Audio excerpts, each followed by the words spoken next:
evening. Good evening.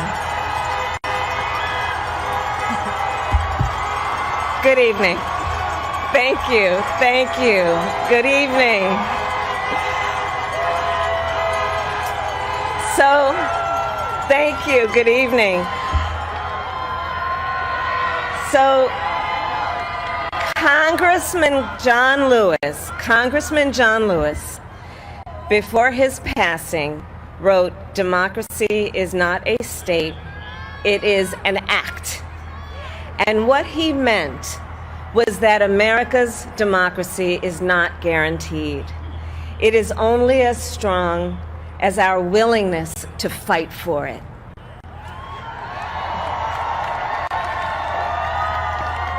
To guard it and never take it for granted. And protecting our democracy takes struggle, it takes sacrifice, but there is joy in it, and there is progress, because we, the people, have the power to build a better future.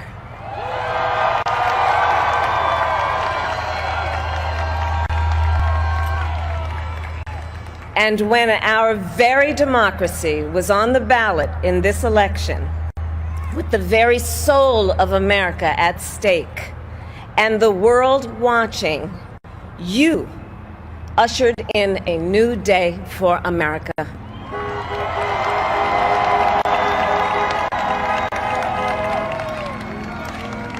To our campaign staff and volunteers, this extraordinary team, thank you for bringing more people than ever before into the democratic process.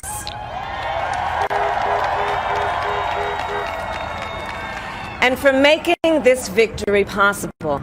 To the poll workers and election officials across our country who have worked tirelessly to make sure every vote is counted, our nation owes you a debt of gratitude.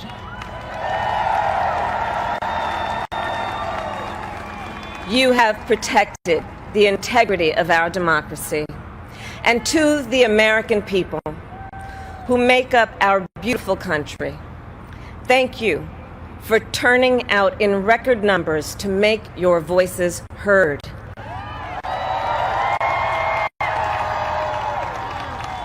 And I know times have been challenging, especially the last several months.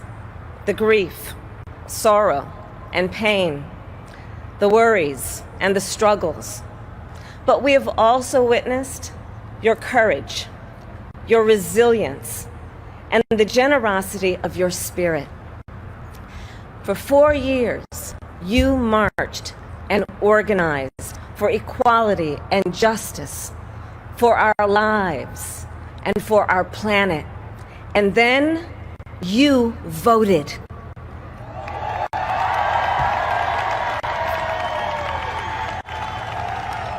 And you delivered a clear message. You chose hope and unity, decency, science, and yes, truth.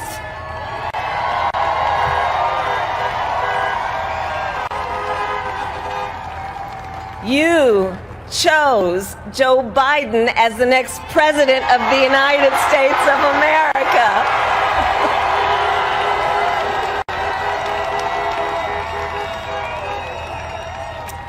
And Joe is a healer, a uniter, a tested and steady hand, a person whose own experience of loss gives him a sense of purpose that will help us as a nation reclaim our own sense of purpose. And a man with a big heart who loves with abandon. It's his love for Jill, who will be an incredible First Lady.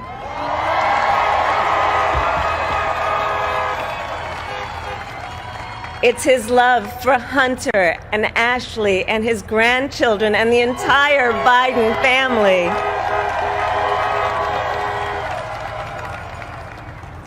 And while I first knew Joe as vice president, I really got to know him as the father who loved Bo, my dear friend who we remember here today. and to my husband, Doug,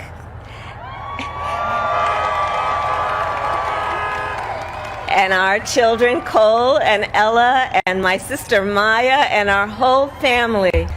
I love y'all more than I can ever express.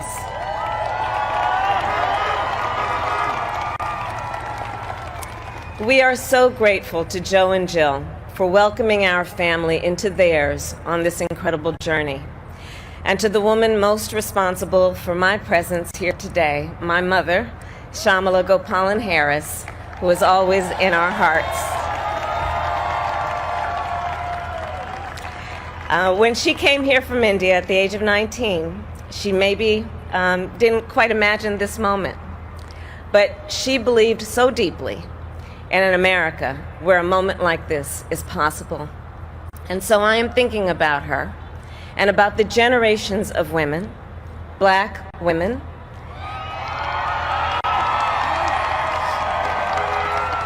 Asian, white, Latina, Native American women who throughout our nation's history have paved the way for this moment tonight. Women who fought and sacrificed so much for equality and liberty and justice for all, including the Black women who are often, too often, overlooked, but so often prove they are the backbone of our democracy.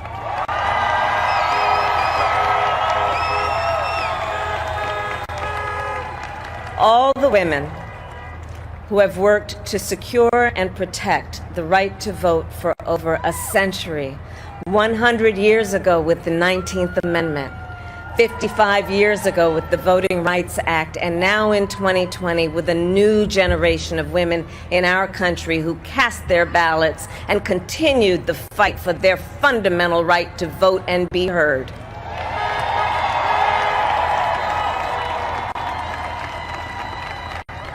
Tonight I reflect on their struggle, their determination, and the strength of their vision to see what can be unburdened by what has been. And I stand on their shoulders.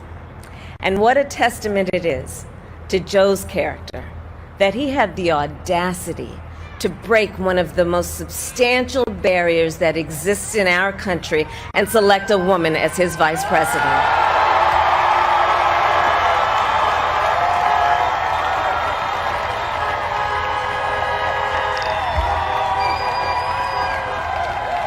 But while I may be the first woman in this office, I will not be the last.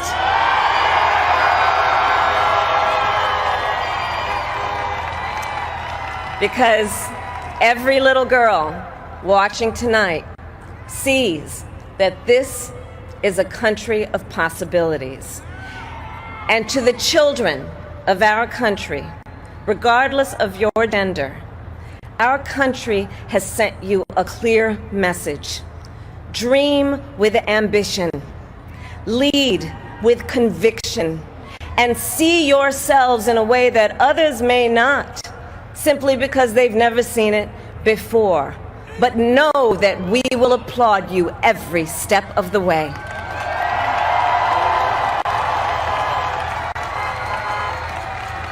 And to the American people, no matter who you voted for, I will strive to be a vice president, like Joe was to President Obama, loyal, honest, and prepared, waking up every day thinking of you and your family. Because now is when the real work begins, the hard work, the necessary work, the good work, the essential work to save lives and beat this epidemic, to rebuild our economy so it works for working people, to root out systemic racism in our justice system and society, to combat the climate crisis, to unite our country and heal the soul of our nation.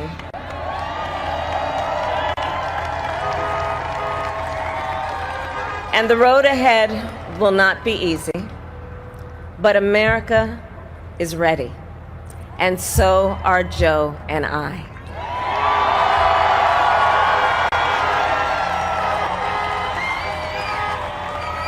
We have elected a president who represents the best in us, a leader the world will respect and our children will look up to, a commander-in-chief who will respect our troops and keep our country safe, and a president for all Americans.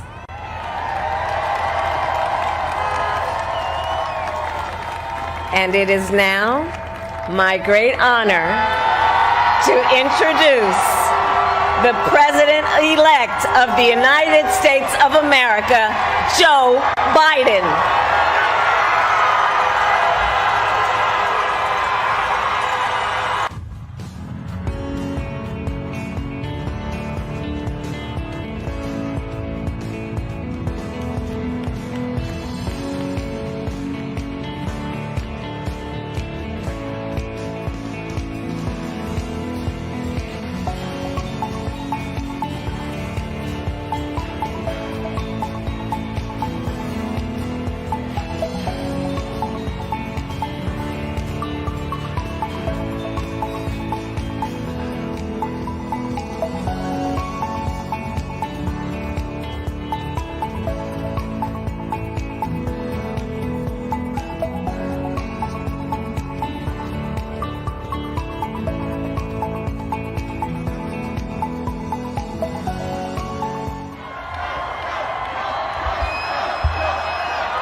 For Hunter and often too on their team with to combat Joe.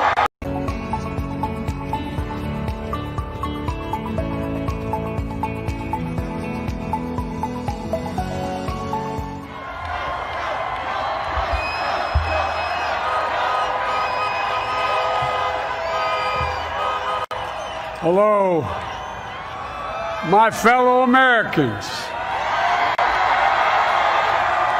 And the people who brought me to the dance, Delawareans.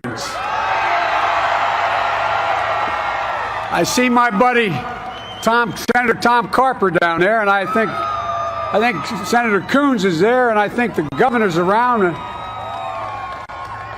Is that Ruth Ann? And that former Governor Ruth Ann Minner. Most importantly, my sisters-in-law and my sister Valerie. Anyway. Folks, the people of this nation have spoken.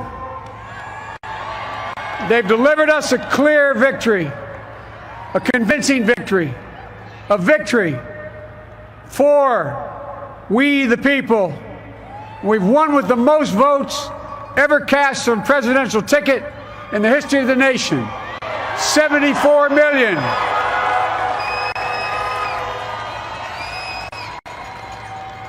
What I must admit has surprised me. Tonight, we're seeing all over this nation, all cities and all parts of the country, indeed across the world, an outpouring of joy, of hope, renewed faith in tomorrow, bring a better day. And I'm humbled by the trust and confidence you've placed in me. I pledge to be a president who seeks not to divide, but unify, who doesn't see red states and blue states, only sees the United States. And work with all my heart, with the confidence of the whole people, to win the confidence of all of you. And for that is what America, I believe, is about. It's about people. And that's what our administration will be all about.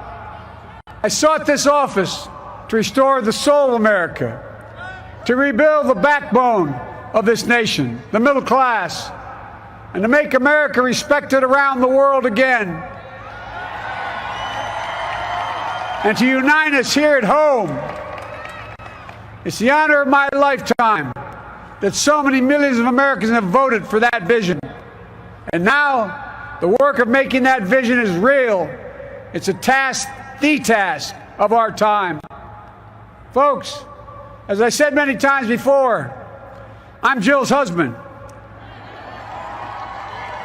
And I would not be here without her love and tireless support of Jill and my son Hunter and Ashley, my daughter, and all our grandchildren and their spouses and all our family.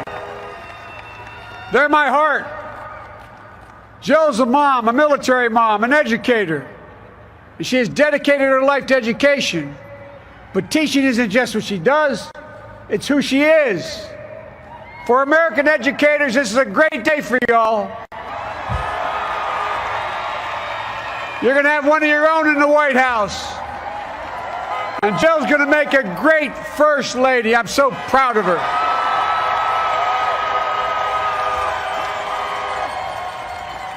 And I'll have the honor of serving with the fantastic Vice President who you just heard from, Kamala Harris, who makes history as the first woman, first black woman, the first woman from South Asian descent, the first daughter of an immigrant ever elected in this country. Don't tell me it's not possible in the United States. It's long overdue. And we're reminded tonight of those who fought so hard for so many years to make this happen. But once again, America's bent the arc of the moral universe more toward justice. Kamala, Doug, like it or not, your family, you become an honorary Biden. There's no way out. To all those of you who volunteered and worked the polls in the middle of this pandemic, local elected officials, you deserve a special thanks from the entire nation. And to my campaign team and all the volunteers and all who gave so much of themselves to make this moment possible, I owe you. I owe you. I owe you everything. And to all those who supported us, I'm proud of the campaign we built and ran.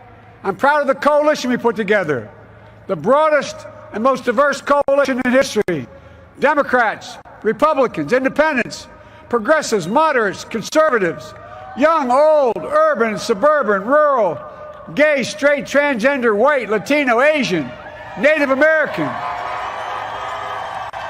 I mean it, especially those moments, and especially for those moments when this campaign was at its lowest ebb. The African American community stood up again for me.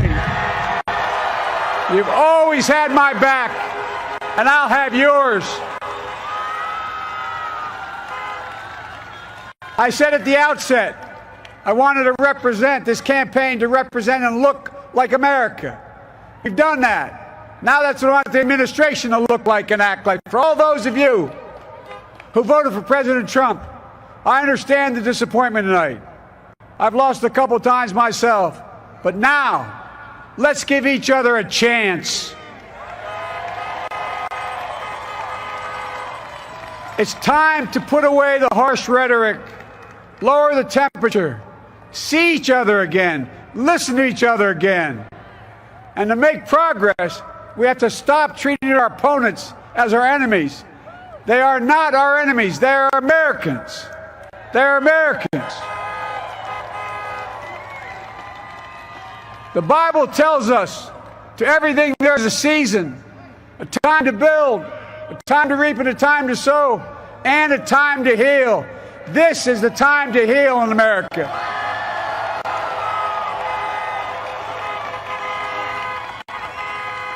Now this campaign is over. What is the will of the people? What is our mandate? I believe it's this. Americans have called upon us to marshal the forces of decency, the forces of fairness, to marshal the forces of science and the forces of hope in the great battles of our time. The battle to control the virus, the battle to build prosperity, the battle to secure your family's health care, the battle to achieve racial justice and root out systemic racism in this country, and the battle to save our planet by getting climate under control,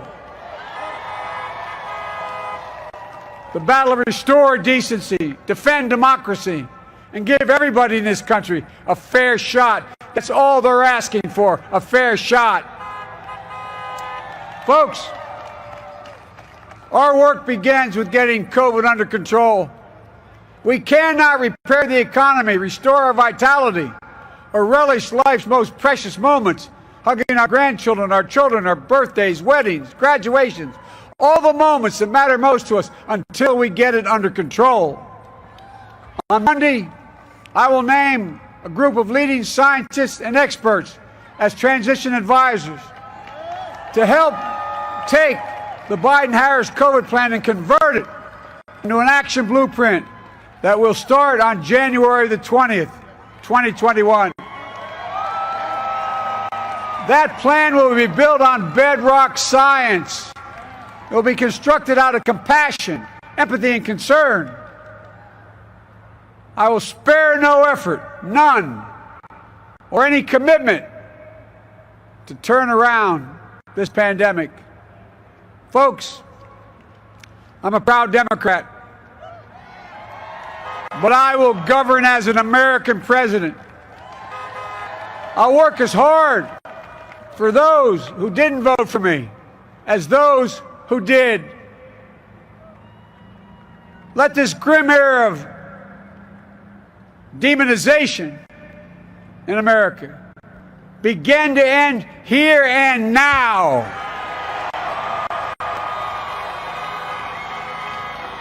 The refusal of Democrats and Republicans to cooperate with one another, it's not some mysterious force beyond our control. It's a decision, a choice we make.